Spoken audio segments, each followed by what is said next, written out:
Yang kami terbitkan itu adalah tentu kualitas, gitu kan. Pertama adalah kualitas dari tulisan. Bagaimana untuk menentukan kualitas dari tulisan? Tentu adalah tulisan itu udah beres apa belum. Ini panjang ini nanti ngomong soal itu. Terus gagasannya apa, gitu kan. Ada gagasan yang menarik nggak, gitu kan.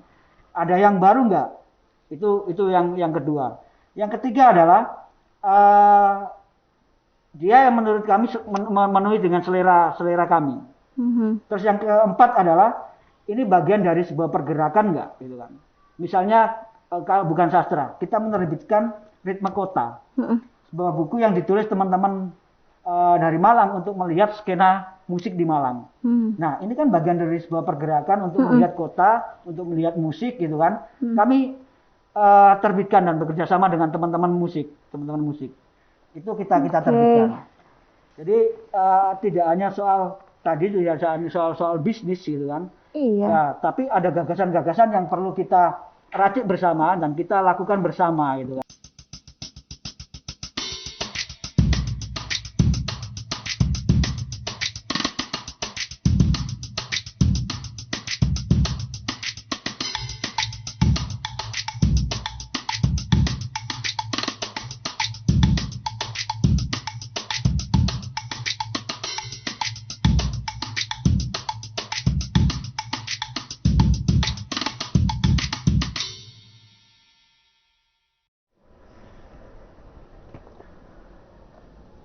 Zaman begitu cepat berubah. Jadi kalau orang tidak bisa mengikuti perkembangan zaman, mereka akan ditinggalkan. Begitu juga teknologi saat ini begitu cepat dan orang harus menyesuaikannya. Zaman atau hari ini, berbicara hari ini itu semua berbasis teknologi. Bahkan teknologi hari ini yang dulunya itu serba kertas, hari ini bergeser jadi tanpa kertas, paperless. Ini sesuatu yang menarik untuk kita bahas hari ini. Hari ini kita mau membahas tentang penerbitan. Nah, banyak sekali problem dan tantangan dan bagaimana kedepannya teman-teman industri kreatif di bidang penerbitan ini harus tetap eksis dan berada di jalur kreatif seperti itu. Di kaos saya ini juga sudah muncul tulisan yang problem juga ini masalahnya. Malu beli buku bajakan. Nah, ini di dunia penerbitan juga banyak sekali problem bajakan. Oke, di podcast kita Malang Good Work, saya Leo Tani Maju masih ditemani dengan Mbak Niska. Kita akan bahas penerbitan. Siapa bintang tamu kita, Mbak Nis? Ya, ini dia, Mas Denny Mizar. Den, sehat ah? Sehat. Pokok sehat ya, sehat. Sehat. Denny dan Pelangi Sastra Malang, Gria Buku Pelangi Malang, pokoknya bola. Oke. Iya. Kita bacakan dulu aja profilnya. Mbak Niska baca. Iya. Mas Denny Mizar ya. Tapi kok dikasih dalam kurung Mizarudin? Ya, itu nama aslinya. Asli. Nama jualnya Denny Mizar. Ya. Oke. Mas Denny ini orang Lamongan, tapi sudah lama tinggal di Malang ya, Mas? Sudah lama. Lahirnya di Lamongan. Ya. Lahir di Lamongan, kemudian besarnya di Malang. Di Malang. Sampai sekarang tinggal di Malang. Nah, dulu kalau nggak salah kuliahnya di Fakultas Ekonomi Universitas Muhammadiyah. Betul. Nah, ke Malang itu sejak kuliah itu atau sebelumnya? Sejak kuliah. Sejak kuliah di Malang ngambil Fakultas Ekonomi. Ya. Oke. Terus Fakultas Ekonomi. Tapi kok dadi mlayune nang ngene sastra? Ya. Nang penerbitan. Sastra, penulis, penerbitan. Nah, itu sejarahnya gimana? Kok bisa kayak gitu? Jadi kenapa kok saya menyukai dunia perbukuan ya? Pada mulanya saya itu hanya pembaca. hanya membaca saja, menyukai buku, hobi baca. Hobi baca, dan saya suka berdiskusi dengan teman-teman, dan saya punya kelompok diskusi pada waktu kuliah. Lalu dari situ berkembang, itu banyak hal, buku tentang sosial, politik dan sebagainya. Saya lalu mengerucut pada kesukaan saya pada sastra di akhirnya. Nah, dari situ kesukaan sastra itu, lalu ketika saya menyukai sastra, bagaimana saya paling tidak hidup dan menghidupi sastra itu, gitu kan. Lalu saya membuat komunitas. Dari komunitas itu agar tetap bisa paling tidak sustain, gitu kan, bisa pas masih kuliah juga itu? Apa setelahnya? Setelah kuliah. Oh, setelah kuliah. Lalu bikin penerbitan ini. Jadi pada awalnya adalah menyukai dunia membaca dan menulis. Hobi baca itu mulai kecil apa mahasiswa itu baru suka? Baca mulai sekolah TK. Loh, masalah ini Mas Leo, aku kok hobi baca dari kecil ya. Terus masih TK itu udah bisa baca. Seneng banget baca. Yang tak baca orang tua-tua itu, buku-bukunya orang dewasa. Tapi kok ya nggak lari ke sastra gitu. Nah, dia ini kok bisa gitu. Kok nggak ke dulu jurusan apa? Ekonomi. Jurusannya ekonomi. Manajemen. Iya. Kok gak nang bang? Iya. Mana gitu. Akeh kancane koyoke. Dari kecil. SD terutama. Itu adalah yang sangat berpengaruh bagi saya pada saat itu. Guru saya di sekolah SD itu, sekolah di Lamongan sana, meminta saya untuk mengikuti lomba membaca puisi. Nah, dari situlah ketertarikan saya. Setelah itu tempat saya di kampung itu, di tempat saya itu ada satu tempat mushola ya, masjid mushola kecil gitu kan, yang itu memberikan atmosfer saya untuk menyukai kesenian dan membaca terutama ya. Di situ berteater, musik, terus bersastra ya, dikenalkan di mushola itu. Oh, berarti dari kecil ya, benih-benihnya itu ditanam dari kecil. Oke. Jadi dulu Denny menyukai bacaan atau gemar membaca, bahan bacaannya mungkin kebanyakan sastra. Akhirnya sampai pada dia kuliah itu menemukan komunitas ketemu sama orang-orang yang sejenis, yang atmosfer dan ini satu frekuensi lah. Dan pada akhirnya kita berbicara Denny hari ini yang akhirnya mampu mendirikan atau membuat sebuah penerbitan buku yang banyak sekali buku-buku yang diterbitkan oleh Pelangi Sastra itu buku-buku yang bergenre sastra terutama. Tapi juga tidak membuka genre lain kan ya. Nah, di sini yang menarik adalah kita akan berbicara ini. Den, bagaimana penerbitan ini mampu bertahan dan mampu pada level yang orang sekarang kayaknya kan banyak sekali yang sudah bacanya itu kan di ini ya. Android ya. Iya. Dan meninggalkan bacaan yang mungkin buku, koran dan sebagainya itu. Dan Indonesia juga yang termasuk negara minat bacanya sangat rendah. Ya sembuh rendah mbok tinggi urusane.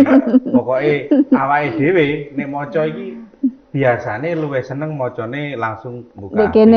Tapi bagaimanapun juga seni membaca itu juga menarik. Tidak bisa kita bandingkan ya antara membaca buku ini dengan membaca lewat Android atau teknologi apapun. Nah, ini yang akan kita ini Den. Dari sisi penerbit. Berbicara penerbitan hari ini dengan 10 tahun yang lalu kan beda banget. Iya, Boh. Kamu bisa cerita sebenarnya kalau di dunia penerbitan buku progres ke arah ke digital itu tidak signifikan menggoyang dunia cetakan digital ya. Cetakan biasa, tidak sepenuhnya menggoyang. Perubahan iya ada. Perubahan ada. Berapa persen kira-kira? tergoyangnya. Malah akhir-akhir ini ketika saya baca beberapa riset itu di beberapa negara itu jumlah cetak ini tumbuh. Di buku kembali tumbuh. Sedangkan kalau koran ya itu habis. Itu koran habis. Kalau buku masih bisa bertahan dia dan masih istilahnya mungkin 75% ya. 75% sampai 80% kira-kira segitulah. Kurang lebih segitu. Apalagi karena buku itu nggak bisa digantikan. Mungkin orang yang menyukai buku itu adalah bau kertas itu sensasi ya. Sensasi sendiri, gitu kan. Bau kertas megang dan lain sebagainya. Kalau mau kita pakai HP, baca pakai HP itu kan nggak ada sensasinya. Tapi itu juga kalau saya sekarang ya juga baca digital juga gitu kan. Baca digital juga. Tapi masih enak membaca yang manual book ya. Iya. Buku. Dan sampai saat ini pun saya melihat meskipun jumlah cetak berkurang gitu kan, tapi banyak buku masih diterbitkan. Jadi saya kira dalam waktu sekian tahun ke depan masih bisa dipertahankan, masih dibutuhkan gitu kan. Untuk buku cetakan ini. Berarti Den, kalau statementmu itu kan hadirnya teknologi itu nggak mengurangi lah bahwa eksistensi buku kertas atau manual itu tetap bisa bertahan sampai hari ini. Berarti kan bisa jadi ya. Kamu dodolan online nggak saya? Nah, bisa jadi justru menguntungkan. Tapi nggak rugi. Kok Denny apa? Iya. Aku bahas tadi. Bahas tadi dulu. Perubahan teknologi ini adalah mempermudah di dalam dunia penerbitan. Ini lebih mempermudah menerbitkan buku. Lebih mudah. Iya, benar, setuju. Dulu orang itu harus ketika mau menerbitkan buku itu harus mencetak minimal 1.000 eksemplar, 2.000 eksemplar, 2.000 buku, 2.000. Sekarang tidak. Karena dunia digital mesin siapa saja karena teknologi bisa menerbitkan buku ya. Ini menarik. Sekarang berapa minimal untuk bisa cetak buku gitu? Berapapun bisa sebenarnya. Kalau berapapun bisa. 10 biji bisa? Sangat bisa. Tapi mahal. Minimalnya mungkin 4. Dan yang 2 diberikan. Untuk ke perpusnas misalnya. Gitu. Tapi lebih mahal ya kalau semakin sedikit dicetak semakin mahal. Nah, itu karena perkembangan dari dunia digital itu kan. Ada namanya mesin cetak yang khusus memenuhi untuk print of diamond. Jadi sesuai dengan kebutuhan. Itu bisa orang mencetak buku lebih mudah, tidak seperti dulu. Siapapun bisa bikin penerbitan karena mau cetak berapapun bisa. Nah saat ini, kalau dulu nggak bisa, susah. Harus nyetak 2.000, 3.000, itu kan mahal. Untuk investasinya ya. Untuk investasinya mahal. Sekarang siapapun bisa. Bisa nitip nyetak ke percetakan kayak gitu. Seorang penerbit nggak harus punya. Nah itu bedanya. Kadang-kadang ada kesalahan memahami antara penerbitan dan percetakan. Percetakan itu bisa jadi punya penerbitan. Penerbitan belum tentu punya percetakan. Itu bedanya. Kadang orang mengatakan dia menerbitkan buku tuh. Cetaknya di mana? Mesinnya di mana? Enggak mesti. Seorang penerbit buku itu tidak mesti punya percetakan. Pertanyaannya, untuk menjadi seorang penerbit itu apa sih yang harus dipenuhi gitu? Untuk mendirikan sebuah penerbitan.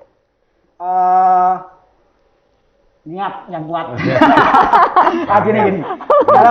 Dalam penerbitan itu ada banyak komponen ya. Ada banyak komponen yang harus dipertimbangkan. Sebenarnya dilakukan oleh seorang diri bisa. Istilahnya DIY, self gitu kan. Bisa ketika dia seorang penulis, dia bikin penerbitan, dia ingin menjual juga saat ini lebih mudah gitu kan dengan online. Yang pertama adalah dia mampu menulis tentunya, dia mampu mendesain. Ya, lalu yang kedua adalah mampu menjual. Yang ketiga, tapi di dalam buku ini ada terlibat banyak orang. Tak buka situ ya. Banyak orang. Yang pertama kita lihat dari luar, misalnya buku desain ya. Desain. Yang pertama adalah yang gambar ini. Desain cover. Desain ilustrasi dulu. Desain ilustrasi, oh ya, benar. Oke. Ilustrasi dulu. Di luar ini ilustrasi dulu. Setelah ilustrasi yang membuat teks ini di sini, ini adalah desain cover. Oh, ya. Lalu misalnya dibuka di dalamnya, misalnya Ada di dalam ini kata- ada teks ya. Ada yang bukaan misalnya, Nah, itu tragedi cinta. ya ini misalnya ini. Nah, Lalu di dalamnya ada teks. Nah, untuk menata semacam ini, itu adalah butuh layouter. Nah, Oke. ada layouter. Nah, sebelum di layout, istilahnya teks buku atau tulisan itu udah bagus nggak? Itu ada namanya editor. Ada editor. Setelah itu baru layout. Nah, setelah layout ada namanya proof untuk melihat ngecek lagi. Setelah itu barulah proses cetak. Itu kalau misalnya satu orang punya seluruh keahlian itu bisa nggak dia kerja sendiri? Sangat bisa dilakukan sendiri gitu kan. Tapi yang pertama adalah kalau mau menerbitkan dan bisa mendapatkan ISBN seperti ini, nah ini tidak semua langsung bisa jadi penerbit. Nah, karena ISBN ini dibutuhkan adalah dia harus punya CV, ya. Oh. Ampun, Iya, aku seorang pembaca juga soalnya. Dia harus punya Ini nggak bisa diganti ini memang. Dia harus punya lembaga yang untuk ngurus ISBN ini ke Perpusnas. Oh iya ya, Gitu. harus Jadi ada itu lembaga ya. Lembaga itu harus didaftarkan ke Perpusnas dulu Dan ya. Dia harus didaftarkan ke Perpusnas. Punya CP, DP-nya naik ke lalu dia punya akun di Perpusnas. Kalau nggak punya badan hukum legal nggak bisa. Nggak bisa. Minimal CV ya. Minimal CV. Oke. Ya, minimal CV dan itu berbunyi bahwasanya CV-nya bergerak di penerbitan. Itu sebenarnya dan untuk mengerjakan buku ini dari beragam apa namanya orang beragam ini dari desain gitu kan, dari layouter. Nah, itu juga bisa dikerjakan oleh satu orang gitu kan. Jadi kalau dia punya keahlian itu semua ya. Kalau kami biasanya mengerjakan dengan banyak orang gitu kan. Karena misalnya cover ini ya, cover bukunya Prof Joko ini, Prof Joko sendiri sebagai penulis, gitu kan. Lalu yang gambar ilustrasi ini ada teman-teman UB, gitu kan, teman UB. Terus yang bikin desainnya ini ada namanya Arra, dia desain layout dan desainnya sendiri, desain covernya. Itu udah banyak. Jadi itu menjadi banyak biaya yang dipertimbangkan, gitu kan. Paling enggak kan ada 5 personil lah. Ya. Yang ilustrasi, desain sampul, layout, editor, dan penulisnya, yang ngurusi administrasi semuanya. Sing dodolan barang Mas. Iya, termasuk marketingnya. Iya, marketingnya. Itu bagian di luar produksi ya, bagian produksi sendiri semacam itu. Bener, ini menarik Den, tak terus saya mau. Kalau dulu kita susah sekali menemukan para penulis ya, yang berani menerbitkan buku. Mungkin karena di samping kualitas barangkali dia mikir, waduh, yo iki kok nek payu apa gak? Sirku gawe dhewe atau sirku iki enggak pati akeh. Tapi harus minimal order atau minimal cetaknya sekian ribu. Tapi hari ini ternyata sudah berbeda. Perkembangan zaman sudah berubah. Semua orang bisa menerbitkan tulisannya sendiri. Bisa menjadi penulis, bisa menjadi penerbit. Menjadi penulis dan sekaligus penerbit. Benar. Artinya dia mau cetak 5, 10 tergantung kebutuhan. Kalau dia yakin, percaya diri bukunya itu layak jual atau pasti ada yang beli bukunya, dia bisa cetak banyak. Dan itu kan kalau dari manajemen marketing misalnya, ini kan bisa pre-order juga bisa Dan ya. Pre-order bisa atau cetak minimal bisa, kalau habis baru cetak lagi. Ini untuk meminimalisir kerugian ya. Benar, ya itu mau investasi yang terlalu besar. Pengalaman sendiri Mas Andi, kalau tadi ya, kalau dari yang diceritakan tadi bahwa kalau semacam koran gitu, cetaknya sangat terdampak. Kalau buku enggak. Berarti kalau boleh saya ini kan ya, salah enggak ini statementku? Kayaknya jenis-jenis produk yang butuh mikir dawa isine akeh ini istilahnya yang nggak bisa dibaca dengan singkat seperti berita. Oh iya jenis buku-buku buku apapun itu, entah itu Sekali, textbook, entah itu karya sastra seperti itu, kayaknya masih bisa bertahan ya, sepertinya ya. Ya. Kalau menurut pandangan Mas Denny gimana? Sekarang yang ngetren itu ini loh Den, yang dijual online itu yang buku apa istilahnya sekali baca lunas itu yang model-model kayak punyanya novel juga loh, penulis-penulis Instagramable yang jadi dia ini menarik ini. Aku cerita nanti masuk nggak ke teman-teman pelangi sastra masuk wilayah itu nggak. Jadi gini, saya pernah ditawari karena memang teman saya itu memegang akun sebuah media sosial Instagram yang di situ muncul quote-quote, quote-quote puisi apapun pokoknya katanya, dan followernya itu banyak. Sekarang orang lagi nyari loh itu 200.000. Dia langsung DM Jret, saya penerbit ini nawari itu kita cetak jadikan buku, nilai kontraknya segini-segini. Nah yang menarik adalah memang dari follower 200.000 lah. Cukup berapa persennya, Den? Itu kan katakanlah sak persennya apa 5% wis. Itu kan ya nyantol lah ya. Dan ada yang nggak menarik juga dari situ memang. Tapi ini jadi peluang bisnis yang menarik kayaknya. Dan yang dibidik itu memang tulisan-tulisan ringan, Den. Yang orang banyak baca cepat jenisnya nggak cerpen juga, tapi model-model quote, model-model puisi ringan lah. Yaitu paham. Iki apa nih menurutmu, Den? Jadi gini, teman-teman sekarang pergerakannya kemana gitu ya? Pilihan kami, pilihan pelangi sastra. Ya. Kami pernah menerbitkan semacam itu, tetapi tidak kami tidak membiayainya, hanya seorang penulis gitu kan. Dia seorang selebgram ya, menerbitkan buku dan cukup banyak dia terbitkan waktu itu, lalu dijual sendiri. Itu pernah ada yang semacam kayak gitu. Tapi kami tidak membiayai. Nah, karena kami belum kalau pelangi sastra sempat memikirkan itu, tetapi bukan hal yang utama, gitu kan? Bukan hal utama karena pikiran-pikiran kami entah ya, bahwasanya pasar dalam keadaan kutip pasar itu adalah nomor sekian, gitu kan? Yang bagi kami adalah ya? Ya mungkin masih di situ. Itu yang mungkin bikin. Wes ngene langsung. Berarti idealismenya penerbit pelangi sastra itu sebenarnya kemana? Visinya kemana? Fokusnya kemana? Fokusnya apa? Lalu nanti arahnya seperti apa? Ada dua yang kita lakukan. Yang pertama adalah kita dengan membiayai buku-buku penulis dengan memberi royalti pada penulis, kami menerbitkan buku-buku yang secara selera kami, secara masuk gitu kan. Itu adalah sastra, esai, musik, puisi ya, berkaitan hal tentang humaniora. Tetapi tidak menutup kemungkinan siapapun yang mau menerbitkan buku kami bantu. Yang model semacam itu tadi, gitu kan, yang diinginkan oleh misalnya seorang selebgram itu. Dan saat ini memang itu adalah secara bisnis menguntungkan. Gitu kan, menguntungkan karena apa? Kebenaran saat ini adalah kebenaran netizen. Nah, netizen ini akan melihat netizen mah benar. Ya, netizen ini akan melihat siapa dia punya followernya yang banyak, dan itu akan banyak diikuti.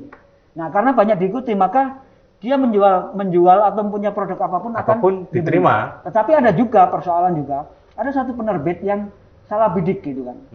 Salah bidik dan salah mungkin kurang ya. Dia menerbitkan buku selebgram itu, tetapi ketika dijual tidak laku. Kenapa pertanyaannya? Jadi kan tidak semua. Betul. Yang pertama adalah karena dia tidak mungkin bisa jadi seorang selebgram ini followernya adalah tidak suka membaca. Itu juga menjadi dilihat dulu. Tidak hanya soal selebgram, soal dia banyak quote-quote. Mungkin quote-quote itu orang menyukai tapi dia tidak suka membaca. Nah, ini yang saya alami dengan teman saya yang punya akun itu. Jadi kita nggak menerima itu karena kita yakin bahwa follower ini hanya suka menikmati Instagram. Ini kita jadi yang nggak percaya diri kalau dibaca model kita Instagram itu, aja ya. sepertinya kualitasnya akan berbeda. Iya, dan sebagainya itu. Benar-benar setuju. Dan yang menarik mungkin ini Daniel. Jadi kita itu kan bagi orang awam itu kan nggak tahu. Penerbitan itu punya apa ya? Punya SOP yang khusus. Jadi maksud saya begini. Jadi penerbit itu bisa mengambil penulis yang dianggap tulisannya itu sevisi dan bisa dijual, itu maka penerbit yang akan membiayai semua dan memberi royalti penulis. Yang kedua, penerbit itu bisa membantu orang yang mau menerbitkan. Orang yang mau menerbitkan tapi dia tidak punya bingung ya apa carane.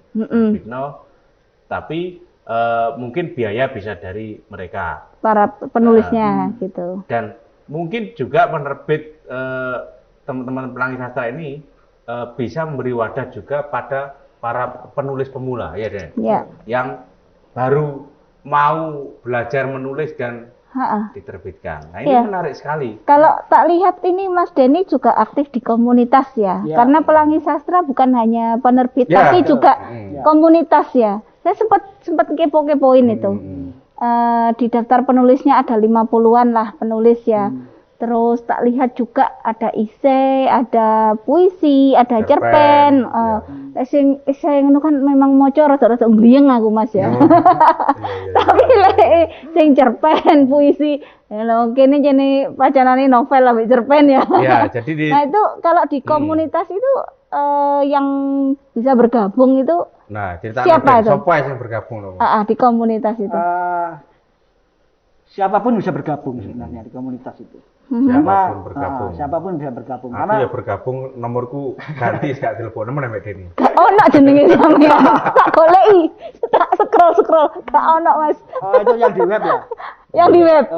Yang di web itu adalah web kita itu adalah fungsinya untuk dokumentasi sebenarnya. Oh, semacam direktori gitu. Tidak harus bergabung di Malang, tetapi siapapun yang pernah menulis di Malang, siapapun yang berada di Malang, siapapun yang pernah bergesekan tentang Malang di dalam tulisan, itu kita menjadi kontributor di situ. Kita dokumentasikan di situ. Jadi fungsinya web itu berbeda dengan di penerbitan. Tapi ada irisan-irisannya lah. Siapapun bisa sebenarnya kalau di Pelangi Sastra itu. Kalau cuma orang hobi baca kayak kita. Bisa. Siapapun bisa. Saya bilang sebelum pandemi, karena pandemi ini semuanya sudah komunitas yang bertemu langsung ini kan susah. Iya, aktivitasnya jadi kayak apa tuh? Kita memang di pandemi ini tiarap benar. Jadi nggak bikin kegiatan, hanya sesekali bikin kegiatan gitu kan. Tapi saya akan bicara sebelum pandemi. Aktivitas kita adalah kita punya forum baca. Nah, siapa yang bukan menulis ya suka baca bisa gabung di situ. Lalu kita punya beberapa kelas menulis. Tetapi kelas menulis ini harus daftar dulu karena kita akan mencari kekuatan berbayar nggak itu? Gratis semuanya. Semuanya gratis. Dan modelnya adalah kelas-kelas itu per minggu kita bertemu untuk belajar bareng. Konsepnya adalah belajar bareng. Lalu kita melakukan membantu teman-teman penerbit untuk membuat diskusi buku mereka, terbitan mereka, apa yang ditulis oleh mereka gitu kan. Lalu yang selanjutnya adalah kita mengistilahkan adalah mentransformasi gagasan. Mentransformasi gagasan ini adalah kita cari siapapun yang punya pengetahuan apapun itu dan kita dudukkan dalam satu forum untuk membagi informasi kepada publik. Nah, itu yang kita bikin. Jadi penerbitan itu adalah bagian kecil kalau di Pelangi Sastra. Penerbitan itu adalah bagian kecil dari itu gitu kan. Dari seluruh komunitas itu ya. Nah, yang kami terbitkan pun kalau tadi web adalah khusus yang berkaitan tentang Malang, tetapi penerbitan tidak. Penerbitan ini kami nyari dari penulis-penulis luar Malang, gitu siapapun kan. Ya. Siapapun yang bisa kami akses dan mereka ingin menerbitkan. Mencari ya. Kita mencari bakat-bakat. Ya. Tapi ada beberapa yang mereka kirim gitu kan. Misalnya ini punya DKS, Dewan Kesenian Surabaya, gitu kan. Dan kami tertarik untuk menerbitkan. Dan kami tertarik untuk menerbitkan, dan teman-teman di KAUS pada saat itu juga tertarik bekerja sama dengan kami. Lalu kami bekerja sama gitu kan, menerbitkan ini. Ini adalah tulisan lebah cerpen dari Dewan Kesenian Surabaya. Dan kami tertarik karena menarik gitu kan. Karena menarik, dan jurinya juga Pak Budi Dharma. Pak Budi Dharma itu senior ya di sastrawan Indonesia. Itu dari Pelangi Sastra itu kan. Itu yang kita kerjakan. Jadi yang kami terbitkan itu adalah tentu kualitas gitu kan. Pertama adalah kualitas dari tulisan. Bagaimana untuk menentukan kualitas dari tulisan? Tentu adalah tulisan itu udah beres apa belum. Ini panjang ini nanti ngomong soal itu. Terus gagasannya apa gitu kan? Ada gagasan yang menarik nggak gitu kan? Ada yang baru nggak? Itu yang kedua. Yang ketiga adalah dia yang menurut kami memenuhi dengan selera kami. Terus yang keempat adalah ini bagian dari sebuah pergerakan nggak gitu kan? Misalnya kalau bukan sastra, kita menerbitkan Ritme Kota, sebuah buku yang ditulis teman-teman dari Malang untuk melihat skena musik di Malang. Nah, ini kan bagian dari sebuah pergerakan untuk melihat kota, untuk melihat musik gitu kan. Kami terbitkan dan bekerja sama dengan teman-teman musik. Itu kita terbitkan.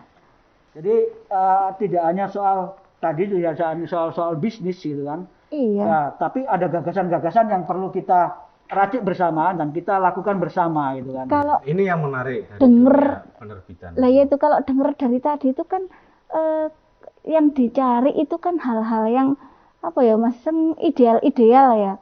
Kualitasnya, ada filosofinya enggak, terbarukan enggak, dan sebagainya. Lah gak mikir pawon ya, sing payu sing dia. Mari ini itu pertanyaan nih. Tapi ini menarik. Jadi ketika berbicara dunia penerbitan itu kan skop atau lingkarannya itu kan sangat luas sekali. Di situ ada penulis, di situ ada teman-teman pembaca, di situ ada orang-orang yang memang kita harus tahu memiliki selera bacaan yang seperti apa dan sebagainya, dan tentunya penerbitan itu harus dekat dengan komunitas, memang komunitas pembaca, penulis dan sebagainya, termasuk kalau berbicara di penerbitan yang sudah besar di kota-kota sebelah itu kan begitu. Akhirnya kualitasnya itu kan apa ya, kita kalau lihat satu contoh penerbit sebelah kan keren banget lah. Kualitasnya itu sudah sangat teruji lah. Harapannya kan memang seperti Denny sampaikan itu, bahwa itu mau nggak mau idealismenya penerbit memang harus kuat. Ketika muncul buku-buku sastra yang pilihannya teman-teman penerbit Pelangi Sastra, orang kan bisa mengukur bahwa ini sing nyetak mesti ini. Nah, dan akhirnya larinya ke marketing penjualannya wis gak diragukan lagi. Itulah. Arahin nang kono kan. Saiki pertanyaannya langsung Den. Saulan nerbitno buku piro utawa pirang judul atau satu judul itu bisa berapa? Terus kira-kira saulan iki rata-rata iso menghidupi keluar berapa buku? Iso menghidupi siki urusane Denny. Keluar berapa bukunya ini? Iya. Kami memilih penerbit ini adalah bukan penerbit yang besar. Pelangi Sastra memilih penerbit namanya penerbit yang alternatif ya. Kami tidak mematok bahwa hanya sebulan sekali harus ada buku. Tetapi kami berupaya bahwasanya setahun ini paling tidak ada 12 buku. Yang harus diterbitkan. Minimal 12 buku. Paling tidak semacam itu. Jadi hitungannya adalah ada 12 satu bulan satu hitungannya. Hitungannya semacam itu. Itu buku-buku yang idealis ya menurut kami. Menurut kami. Itu kan. Yang sedang digarap sekarang misalnya ada beberapa buku yang akan kita terbitkan. Lalu bagaimana kami bisa hidup? Nah, sekali cetak sampai berapa eksemplar tuh? Ya, sekali cetak itu kita 200 150, 300 gitu kan. Dan kalau habis baru kita cetak ulang. Ada beberapa buku yang laris habis sampai saat ini misalnya, dan kita cetak ulang, ada beberapa yang masih belum kita cetak ulang. Ada beberapa yang laris itu. Nah, tadi pertanyaan bagaimana kita bisa hidup? Kita bisa hidup adalah dengan cara menerbitkan tadi, membantu teman-teman atau siapapun yang kesulitan untuk menerbitkan, gitu kan. Nah, kita ngambil dari situ untuk putarannya. Gitu. Misalnya, istilahnya gampangannya negara proyek lah, negara proyek lah. Siapapun gitu kan mau menerbitkan misalnya kayak kita pernah menerbitkan bukunya Dinas Pendidikan Kota Lamongan, kita garap gitu kan dengan tim sampai menuliskannya. Nah, dari situ lah kita hidup gitu kan. Tapi kalau untuk idealisme buku-buku yang idealis yang kita biayai ini itu ada untuk bertahan aja. Untuk bertahan gitu kan. Nah, di sisi lain kami juga punya toko buku. Nah, toko buku ini tidak menjual buku-buku yang kami terbitkan, tapi terbitan dari yang lain juga. Dari tidak khusus hanya dari Pelangi tidak Sastra. Tidak melulu terbitannya Pelangi Sastra. Kita jual buku-buku. Jadi termasuk buku-buku sekolah gitu? Oh, enggak. Tetap pada jalur idealis. Tetap pada jalur sastra. Nah, itu untuk kayak toko buku pada umumnya ya. Itu untuk apa namanya? Untuk juga menghubungkan, membuat berjaring dengan sama penerbit gitu kan. Sama penerbit dan toko buku. Dan itu sebenarnya yang kami kerjakan. Jadi kira-kira begitu. Siap. Ini menarik, dunia penerbitan, dunia buku itu menarik sekali. Jadi teman-teman Pelangi Sastra atau Gria Buku, Pelangi Sastra juga menjual buku yang dengan itu akun ini nih, Gria Buku Pelangi Sastra. Nah, itu apa saja bukunya siapa saja, bukan apa saja. Bukunya siapa saja yang mungkin berbau humaniora, sastra dan sebagainya bisa ditemukan di situ. Itu tokonya offline. Punya toko online juga. Kayaknya offline di offline-nya di mana? Di Basecampnya Pelangi Sastra. Yang gimana? Kontrakan di Majen Panjaitan Dalam nomor 23, Betek. Oh, Betek. Oke. Dan kalau yang online bisa di media sosial juga. Online-nya apa? Di Instagram. Pelangi Gria Buku Pelangi itu untuk toko bukunya, untuk penerbitnya adalah penerbit Pelangi Sastra. Untuk komunitasnya Pelangi Sastra. Oke. Jadi silakan dilihat teman-teman, ini menarik sekali, terutama bagi siapa saja yang mau menerbitkan buku ya, bisa dibantu oleh teman-teman Pelangi Sastra. Siapa yang mau menjadi penulis tapi ya bingung, iki aku ono tulisan tapi iki ya apa carane wis dadi koyok model leotan buku, itu kan akeh sing model modern. Nah, ini penting ya sebenarnya. Ini banyak yang bahwasanya mereka hanya mendesain di Word itu kan, bisa selesai dan mau diterbitkan nggak bisa langsung itu harus didesain dulu. Harus didesain dulu. Benar. Nah, itu ada ahlinya memang. Ada teman-teman yang sudah profesional di penerbitan. Silakan dengan berlapang dada terbuka, teman-teman Pelangi Sastra membantu untuk para pemula, penulis pemula, dan saya yakin bahwa buku hari ini masih banyak digemari, banyak diminati. Semoga tetap bisa mengambil pasar secara online, itu juga bisa ditemukan banyak buku yang sudah dijual di online shop, dan secara manual atau secara offline juga ditemukan di toko-toko buku. Itu mungkin dari teman-teman Pelangi Sastra atau Mas Denny. Dikongkon closing statement, kira-kira harapan mau Den? Misalnya pengen sastra di Malang seperti apa atau apalah yang mengenangan nih. Banyakin aja penerbit di Malang ini gitu kan, sehingga ekosistemnya menjadi bagus untuk dunia penerbitan gitu kan, dan kemampuan untuk melakukan kurasi itu penting, pilihan-pilihan yang diterbitkan itu penting, sehingga apapun yang keluar dari penerbit Malang itu bisa menjadi produk yang berkualitas, menjadi produk yang berkualitas, yang tidak hanya laku saja tetapi juga punya nutrisi dan punya gagasan yang menarik dan bagus. Siap, ini keren. Jadi kita hari ini memang berbicara penerbitan yang punya idealisme, yang memiliki kualitas, dan secara industri ini memang munculnya kreativitasnya di situ. Penerbitan itu ya banyak sekali. Nerbitno apa jenenge buku-buku sing receh-receh gak jelas-jelas itu ya iso ae. Dan bisa jadi juga itu apa payu loh. Tapi yo ge opo terusan. Ya, enggak masalah sih itu pilihan. Ya, pilihan. Oke. Oh, dowo dan iki gak diterus bahaya, gak diindek bahaya. Gak mandek-mandek iki. Iya. Sakjane ndek kene ya akeh. Kesimpulan. Iya. Yes lah. Mari. Durung totok sakjane iki. Oke. Yang penting intinya bahwa di Malang sekarang mulai tumbuh banyaklah teman-teman penerbit indie atau penerbit yang dimulai dari komunitas kecil yang akhirnya bertumbuh dan semoga bisa menjadi besar dan bisa diakses di mana saja. Terima kasih Mas Denny dan Pelangi Sastra Malang. Sukses terus. Ya. Amin. Sampai jumpa di tak lekang oleh waktu selanjutnya. Masih di Malang Good Work. Assalamualaikum warahmatullahi wabarakatuh. Waalaikumsalam warahmatullahi wabarakatuh.